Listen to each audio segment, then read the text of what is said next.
Ja, der hat doch einen Vogel.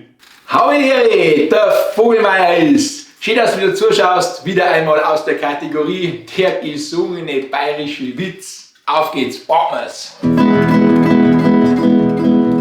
Der Seppel mit 6 Jahren ist in der 1. Klasse und hört in der Schule, wie in der Pause 2 Fünftklässler von einem Freudenhaus sprechen. Daheim möchte er vom Vater wissen, was tut man in einem Segen.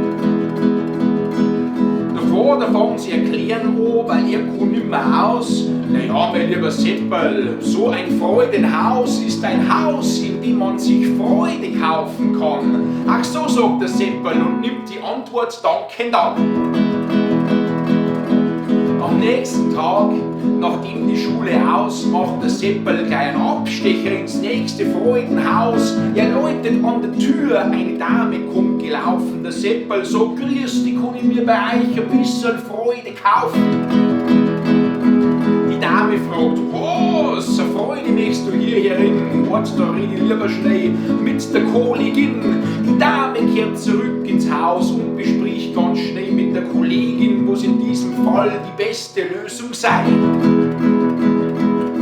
Die Kollegin meint, dem riecht man 5 Gnädel her mit Sauce. Der Seppel jubelt, super, tritt ein und spachtelt los. Am frühen Abend kehrt er dann wieder heim und tritt zufrieden und voller Freude durch die Türe ein.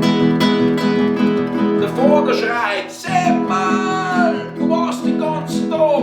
Der Seppel sagt, na ja, aus dem Freudenhaus, da komm ich grad. Was, blärt der Vater, doch sag, was hast du da drin angefangen? Der Seppel sagt, na ja, 3 Honig backt, noch ist mir die Sauce ausgegangen. Jawohl.